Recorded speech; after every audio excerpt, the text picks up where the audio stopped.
Welcome, everyone. Satnam, and welcome to today's Transformative Sovereign Women Movement podcast episode, where we're going to be diving deep into my personal and also the universally relevant topic of transforming ancestral trauma into empowerment.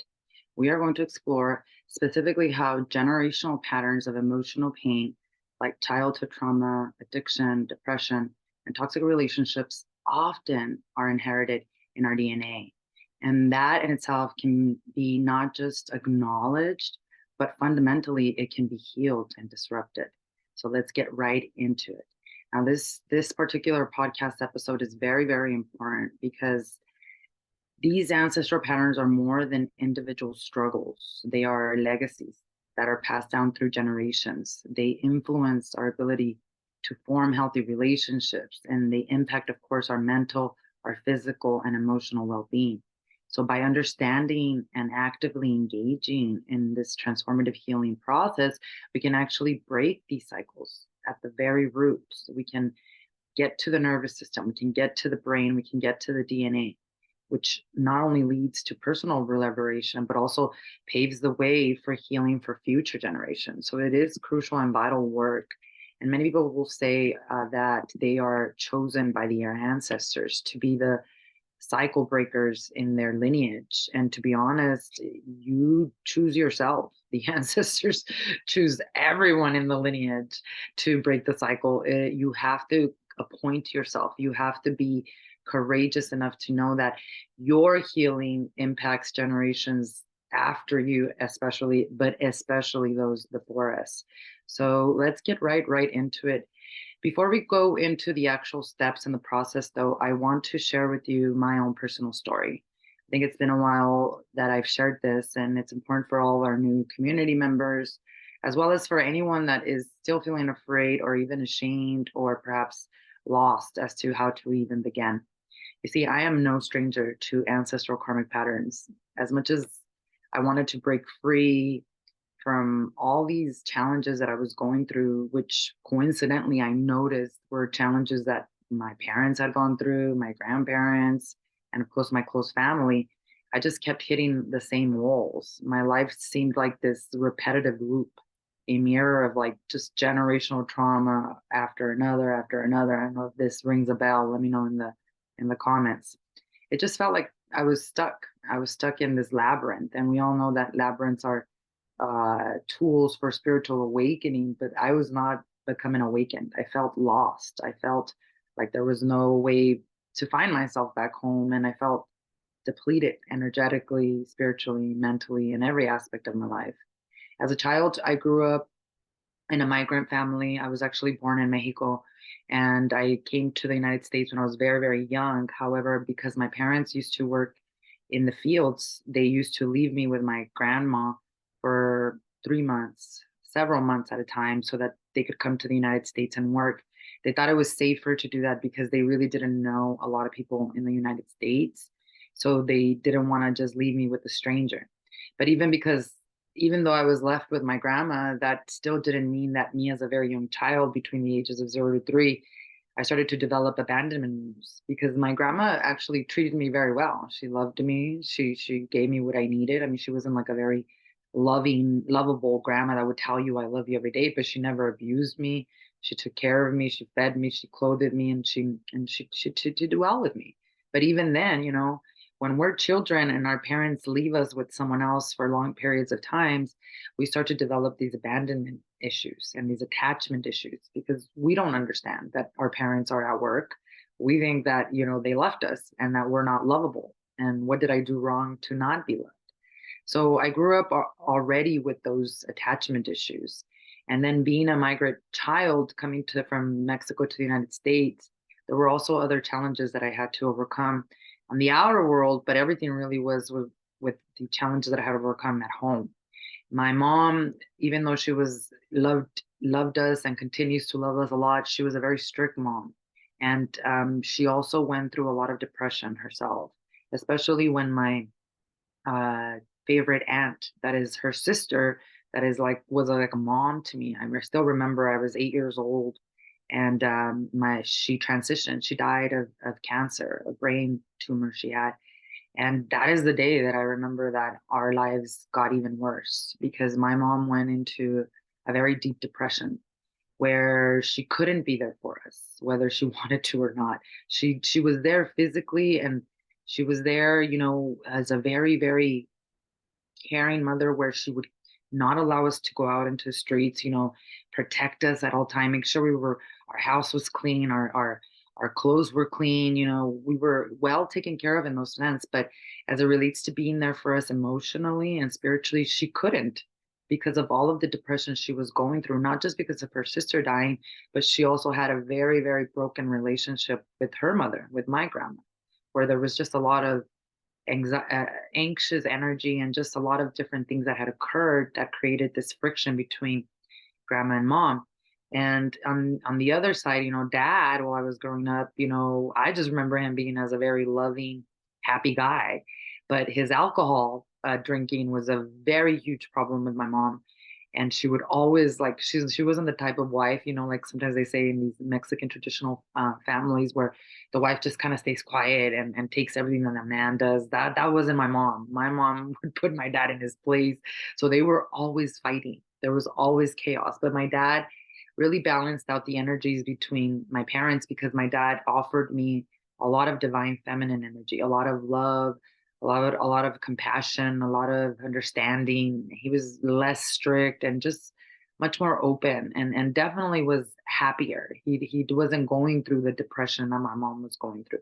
So I grew up in this household where there was just a lot of chaos. There was a lot of chaos within the dynamics of the relationship with my family, with my parents, with my close family, like relationship with my mom and my grandma, and my dad and his parents. And, growing up as a child, there were a lot of other things that absolutely imprinted in me as ideas of not being enough or not feeling worthy. This is especially true for migrant children, I believe, because when I came to this country, I was very young. I was like 1 year old that I was already coming here. And I started school, as a kindergartner here and everything. But I wanted to fit in. And I was a very smart child. So I wanted to always get straight A's, always do the best that I could. I taught myself how to speak English like in kindergarten. I taught myself how to read in English in first grade, even though everyone in my class was reading Spanish. Like, I just didn't want to be treated less than. I didn't want to be treated differently. And so that created a lot of hustle mentality of just like being very, very active and just very, very, I was incredibly interested in school, and being that I consider myself to be very intelligent and smart, I enjoyed it and I overachieved and excelled. However, my parents really didn't notice that. My mom, through her depression, my dad, through his own situations, not that he didn't care, it's just that, it wasn't such a big deal. Where for me, it was just like, this is the only way to stand out. So when I was 16, I ended up actually, I met my husband in the summer of my junior high year, 14 years old, and we started dating in high school. And then after a couple of years of being together, I got pregnant at a very young age, at the age of 16. And I think deep down in my heart, I really I didn't care, because I wanted to get out of the house. I didn't want to be at home with my parents anymore. My mom was so strict, and I just felt like it was a jail. And being pregnant, even though it was scary, I was actually really happy. And my husband was very happy himself. By that point, he had just graduated high school, so he did have a job. And I ended up getting into this program where I graduated like a year and a half early. And then they even gave me a job at the office because, I was so productive and just very, very did my homework. I wasn't a typical teen parent. I still remember being 17 and my husband and I borrowing money from my parents. They were so kind enough to let me borrow money so that we could buy our first home. We bought our first home, which was a trailer home in Oxnard, California. Which, if you buy a trailer in Oxnard, California, that's like buying like a $600,000 house here in Arizona. Like, they're not cheap, right? And being 17, and my husband at that point was 18, 19. Like, we were just like, we're gonna do this. And so I graduated early, started my journey as a mother. We bought our own place. We paid bills as young parents, and everything seemed good, except, all of these patterns of emotional pain from childhood, from the relationships that I saw with my parents, from all these different dynamics that I had seen in my family, they crept up. And I soon started to drink alcohol, little bit by little bit, when I turned 21. And then eventually, like when I got to my 30s, it started to become a daily habit. Usually, I would wait till 5 o'clock because that was like my way of saying to myself I wasn't an alcoholic. But typically, especially in social settings, I would have to have alcohol in me. Otherwise, I couldn't even be around people. And it wasn't that I was like always completely drunk on the floor. It was just the fact that I needed it to survive. I needed it to get through my day. I needed it to process my stress and to numb the pain of so many years as a child, but also even in my marriage, because by that point I had been married for 10 years and so many things had occurred in our marriage that were very turbulent, that I didn't know if we were going to make it. I didn't know if I wanted to continue to live the facade of everything looks perfect on the outside and on the inside I'm falling apart. In fact, like I was at the top of my game, real estate broker. I owned my own real estate company very young, sold it to an Argentinian investor, then emerged with another big company, became a real estate broker for a large firm, managed hundreds of agents under me. But all of a sudden, I get this nervous breakdown and I no longer can move and continue with the facade and the fake life that I'd been living. And when this happened, I went on a deep spiritual journey. And this spiritual awakening actually first began in 2008 when I first found the first ever spiritual conference that I attended, which was Celebrate Your Life here in Arizona. And it still happens every year. And in this conference, very, very uh, high achievers, spiritual thinkers, movers and shakers come and they share information about the science of spirituality and healing. Think of like people like at that point, it was like Marianne Williamson, Deepak Chopra, Wayne Dyer, um, Neil Donald Walsh. Those are all people that started to really impact my life, started to show me a way different than the one that I was on. And that's when I started to really begin my healing journey. And that was back in 2008. And then in 2015, things started to really move very fast. I started to really, at this moment where the second nervous breakdown occurred, where I knew that I wasn't on the right path and I just knew that I could and wanted healing. I gave myself that permission. And then very quickly things started to occur.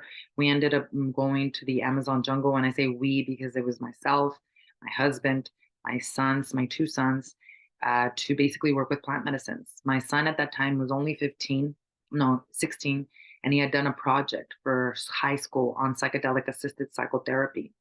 And he presented it at the high school, received accolades from his teacher at an incredible grade. And then when he presented it to us, that really opened up my my curiosity as it relates to medicine, plant medicine work. And I thought, I never believed in traditional therapy. I tried traditional therapy. In fact, my husband and I attended traditional therapy once and we were like, this is ridiculous.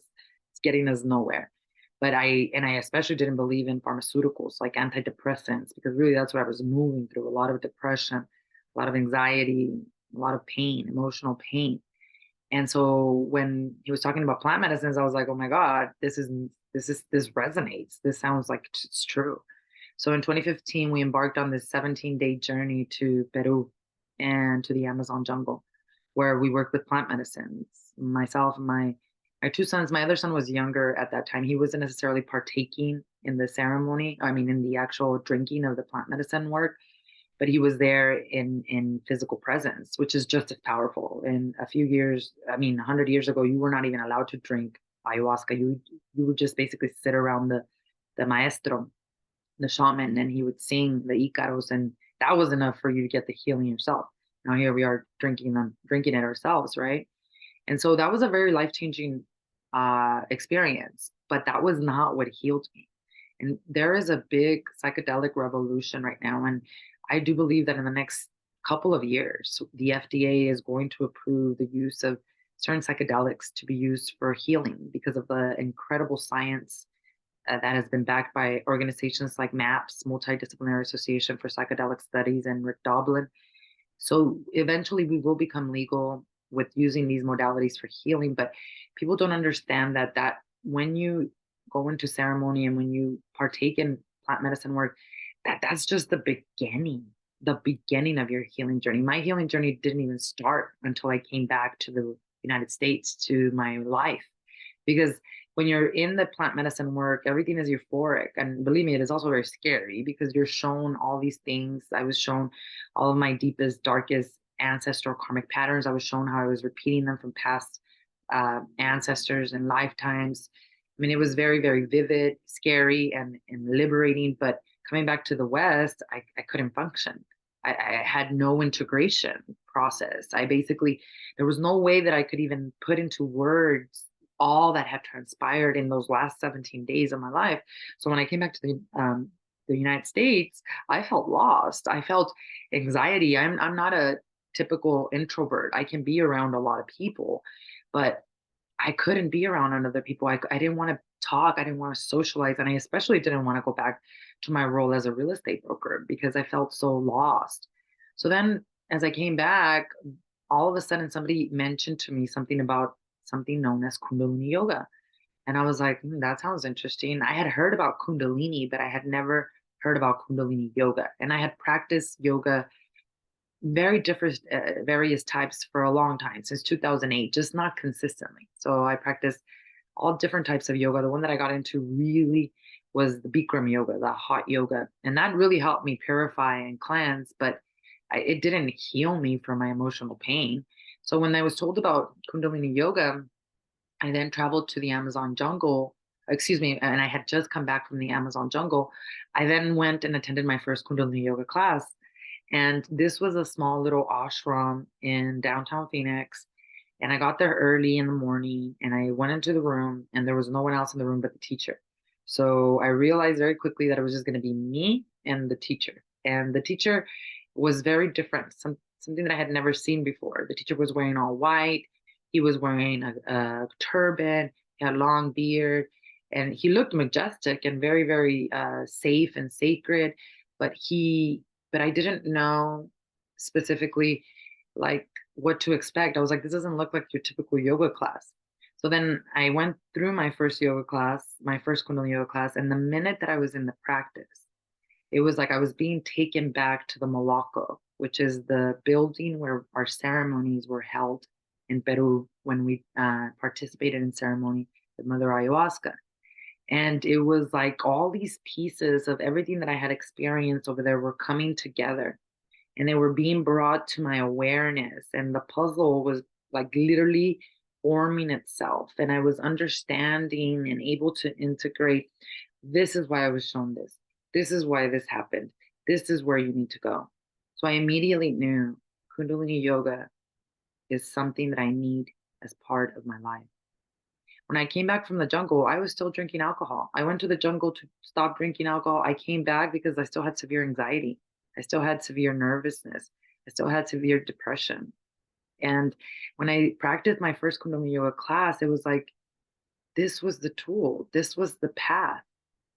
So I started to continue my practice, and amazing things started to happen. I mean, within weeks, I stopped drinking alcohol completely. It's almost going to have been 5 years in December this year, 2023. And the reason that is because I started to become aware of the physical changes that were happening to my nervous system and to my brain, the spiritual changes that started happening with the connection that I had with God, and my ability to become aware and either forgive or accept my past. It was something that I had never experienced before. And it was something that I knew that my soul was seeking. And so I continued my path in practicing, and within months, I signed up to become a teacher. And I went through an 8-month journey with my son, who also needed a lot of integration from what he experienced in the Amazon jungle.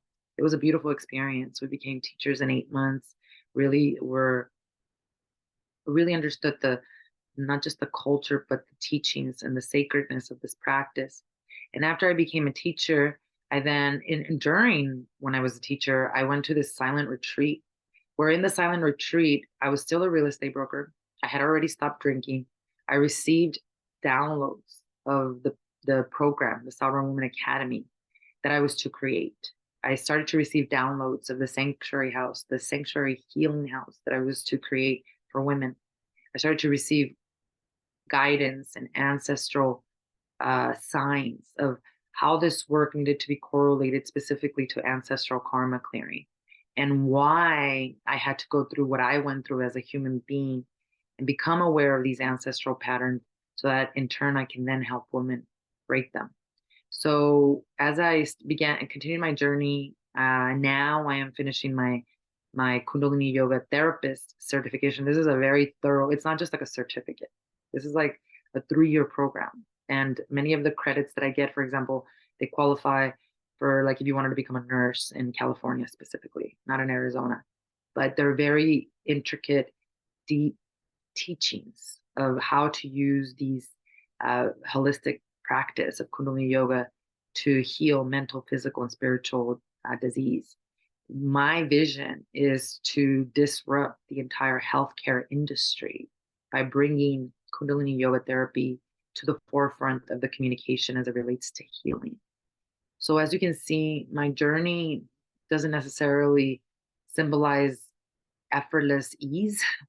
In fact, there was a lot of chaos, a lot of pain, a lot of destruction. But through it all, there was a guiding light that I can only describe as God that answered all of my prayers and continues to answer all of my prayers that has brought me to this moment in time and space. And so I share with you that story so that you can yourself look at your own story and be able to release the shame and release all of the guilt that comes with it. Because the first step of truly being able to heal yourself is the awareness and acknowledgement that you are operating under these karmic patterns. The second step is how God shows up and actually showing us the right people, the right techniques to actually make that happen. So now let's go over very quickly here a step-by-step process of how this actually works so that you can integrate it in your life. So first and foremost, we have to identify ancestral patterns. So we start by learning how to recognize these deep-seated patterns in our lives and their origins.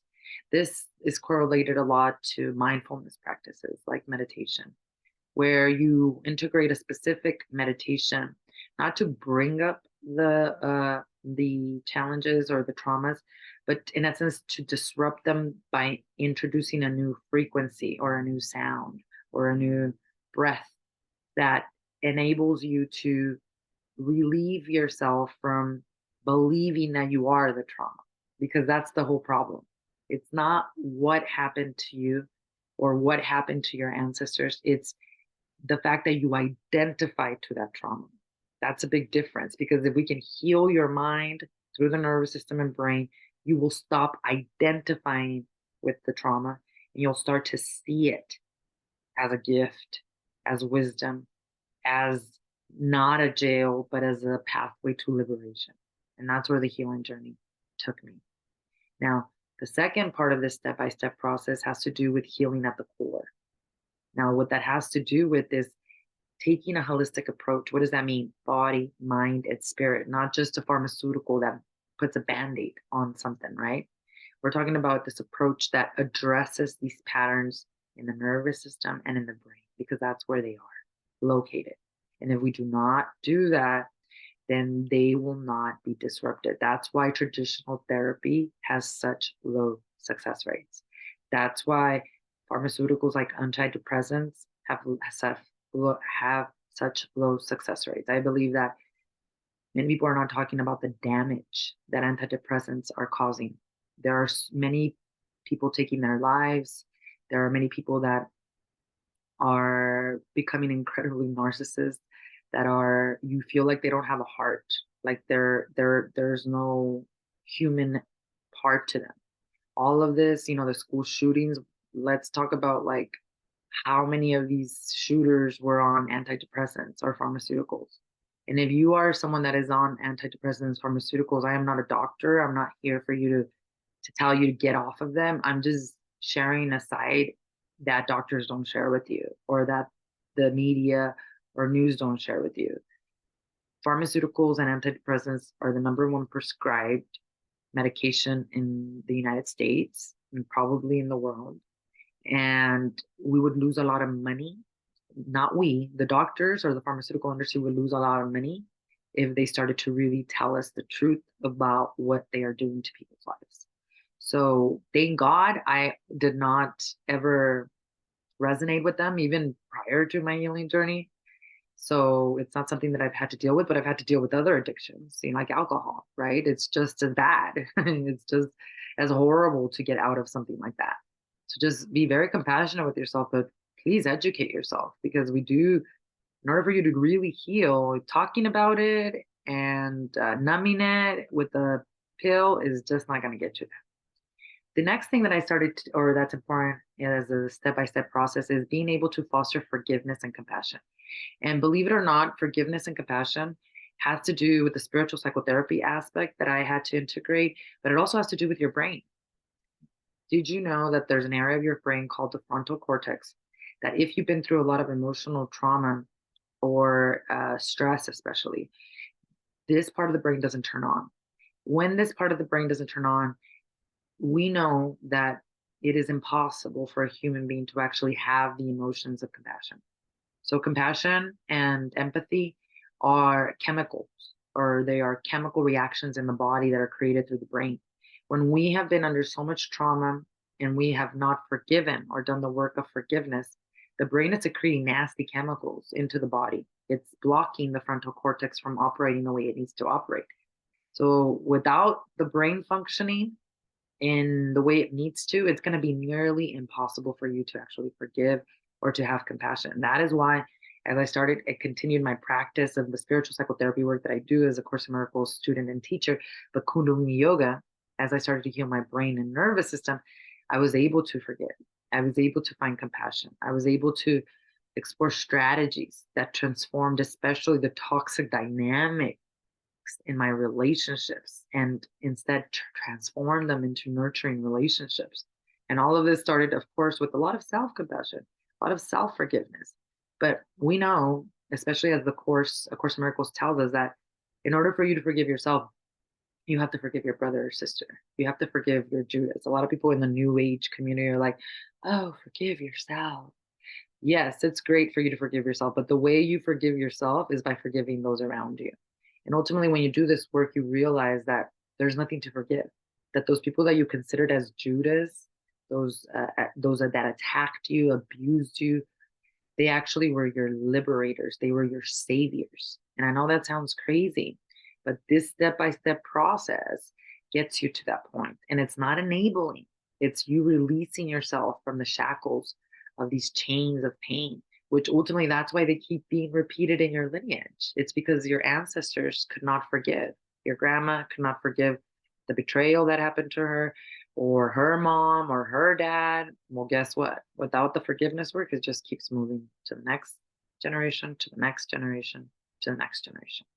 And then the next step beyond forgiveness and compassion is being able to have the effective tools to be able to practice and to free yourself from addiction and depression.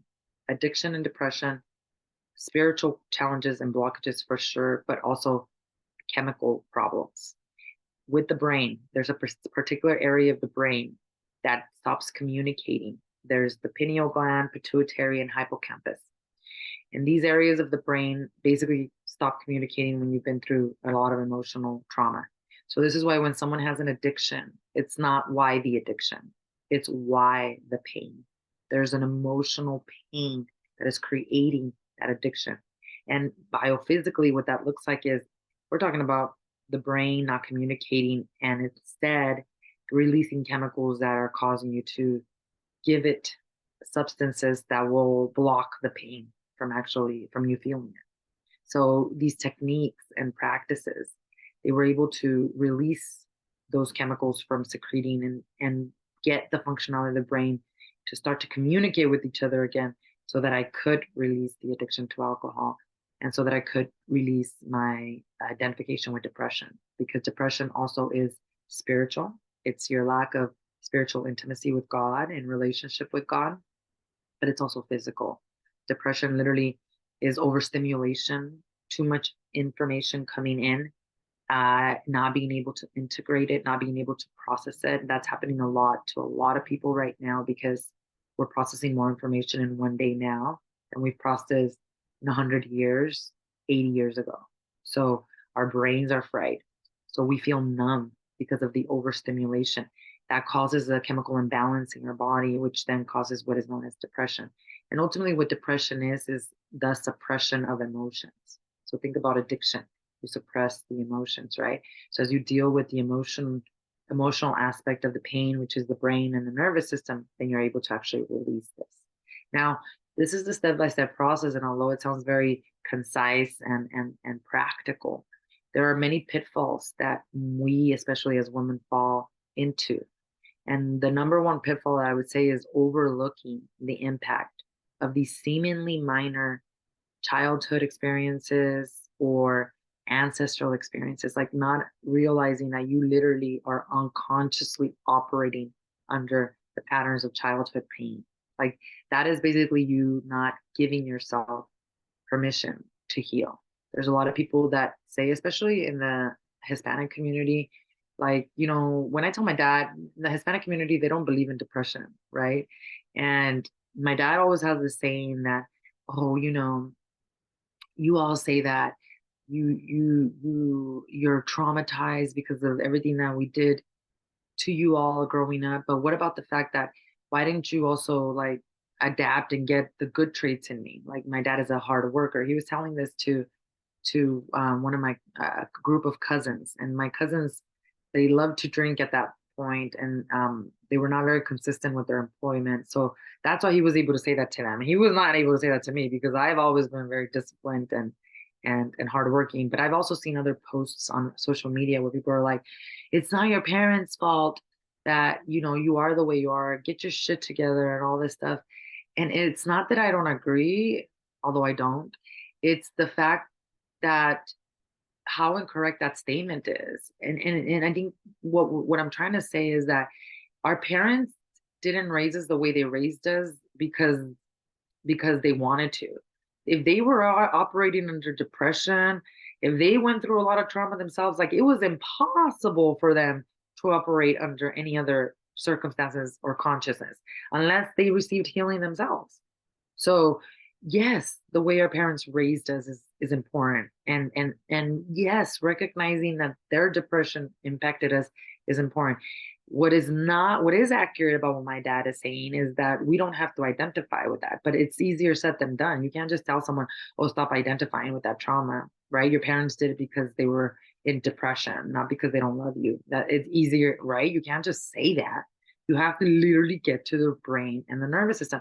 And that's why most of us just overlook the impact of ancestral trauma. We're just like, that's who cares, it's not healable. There's no point, I'm wasting my time and all these different things. The second thing that is a huge pitfall is that we underestimate the power of ingrained familiar patterns to also liberate us, because that's the whole thing. Like we only look at what's bad in us and we don't look at what is really good.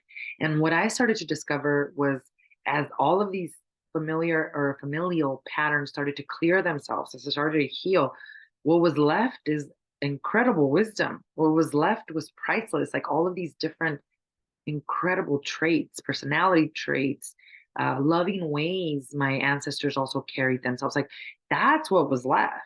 And to be able to honor that and to be able to say, not only did I free myself, but I freed my ancestors from the past and future is priceless. And it's something that cannot be described in words. So it's important for us to release ourselves from that pitfall of also thinking that all there is trash or bad things in the lineage. I think a lot of the times that's why we don't want to go into the healing work, because we're like, oh, it's all bad stuff. It's all things that have been tucked under the rug, like sexual abuse. That is so common in so many families. And there's a statistic out there now that says that most of the times the abuser is in the home. And those things get tucked under the rug. And because they get tucked under the rug and it's not acknowledged and seen, it's scary to go into this type of work. You're like, I don't know, I don't even know what I'm going to find. And I don't want to even try to figure it out. But here's the thing, with that courage, and you can get through this pitfall, what you discover is incredible wisdom, is incredible gifts. It's like you putting yourself your own crown as the royalty that you are and extending that to the lineage. So very, very important for us to not just get caught up on, oh, all these bad things my ancestors did, right? And the last pitfall that I want to talk about is this frustration from expecting immediate results in what is truly a gradual process. This is huge. And this is why I think people also rely on pharmaceuticals because they want instant gratification. They want instant relief from the pain that they are feeling. And I don't blame them at all. But true healing, what I'm talking about is the nervous system and the brain. It's a gradual process. It's a process that requires, I mean, imagine if you've been operating under an unconscious pattern of anger, guilt, lack of forgiveness, of abuse for however old you are. I mean, it's going to require repetition. It's going to require jupji. It's like people go to the gym and they know that they have to go a lot of times for the muscle to get strong. But when it comes to spiritual practices or healing, they're like, oh no, I just want the fast fix. You know what? Hurry up and heal me. Oh, this is not working. Oh, this is actually feeling worse than better. Like that's the ego. That's our program that keeps saying you're unhealable. You're unbroken. What's the point of you doing this if it's not even going to work or it's not going to help? So we have to be very careful with how we set ourselves up for failure by basically believing that it needs to be an overnight success. Like I told you, I've shared my journey with you all, and I've been on this journey since 2008. And I will say though, when Kundalini Yoga came into my life, my healing accelerated. Like it's like I was on a horse coming back home and then I went on a car as I started to learn all these different modalities. And then when Kundalini Yoga found me, boom, it was like I was on the jet. And I got on this jet, came back home quicker than I've ever experienced, and I've been there since. So things do move a lot quicker when you deal with the root cause, right? We also have to really be careful as a pitfall in embracing a holistic view of healing, recognizing that transformation involves mind, body, spirit. That's a big problem with women, especially. The Western model of healing is so inaccurate. And we put our faith in these doctors and these pharmaceuticals, yet we don't understand that when we don't address the body, the mind, and the spirit, that we're never going to be able to fully heal. If we're just treating symptoms, then we're not getting to the root, which means not only are we going to repeat the same pattern, but so are our children and their children and their children. So patience and persistence is very much needed. And we have to understand that deep healing takes time and it takes commitment. That's why you have to choose yourself. The ancestors chose everyone in your lineage, but you have to basically choose yourself. You have to be open to the forgiveness work, to open to the work of self-compassion. You have to be very critical in rewriting your ancestral narratives, and you have to be okay with troubleshooting and looking at what you're doing with awareness, with neutrality, which happens through the process of the healing of the brain and the nervous system. So if you find yourself struggling with these pitfalls that I've just mentioned, I want you to ask yourself these three questions. Number one, what specific patterns are the most challenging for me to change? Now, the foremost karmic patterns that I deal with in helping women heal are addiction, addiction, childhood trauma patterns, depression patterns, and toxic relationship patterns. Those are the four that are the most common. I just created a poll in my Instagrams on my newsfeed that you can all vote on. Which one of these four do you believe is the most commonly bypassed and not healed by a woman? You can check my Instagram stories later today, or not stories in the actual feed, where I will be posting the answer. But think about that. And I want you to sit down and literally write in a journal what specific patterns are the most challenging for me to change. Number two, how have my efforts impacted my daily life and relationships? So, how has your action, how does your self care routine, how does what you're doing throughout your day, how does that impact your daily life and your relationships?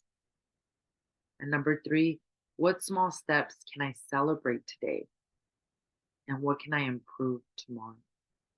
Remember, we need awareness. We need to be courageous to see the shadows. Because the minute that we do, we can create a pathway to releasing them, improving them, or completely abolishing them from our life. So, our homework for this particular podcast episode, I want you to really reflect on and write the patterns you've identified in your life. Which are they?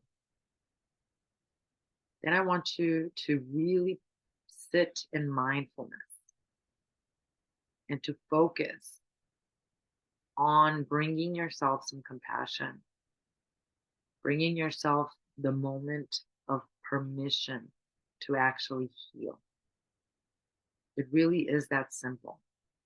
When I gave myself permission to heal, the right teachers came, the right techniques came, technology, everything divinely orchestrated for me to step into, because I finally gave myself permission to heal, because I finally reflected on these patterns that I've been repeating, because I finally acknowledged that I needed healing, because I finally said yes to my ancestors' call.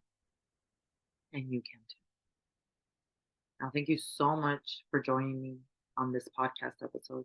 Thank you for holding space as I share my story with all of you.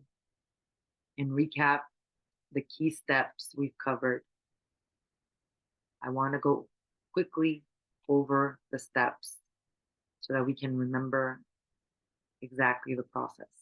Identifying ancestral patterns is the first start. Healing at the core, nervous system, and brain.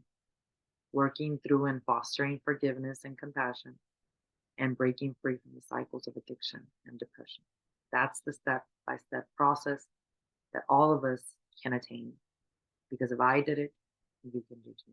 Now remember, each step you take is a stride towards not just your personal healing, but the healing of generations to come. Thank you once again for joining me today. Thank you so much for your likes. Thank you for sharing with your community as well. Thank you for subscribing. Please set your notifications on, as I am going to be going live Tuesday, Wednesdays, Thursday, and Friday here for the next few weeks. So join me as I share more with you on this journey of ancestral karmic path. Thank you so much. Be blessed. I'll see you tomorrow.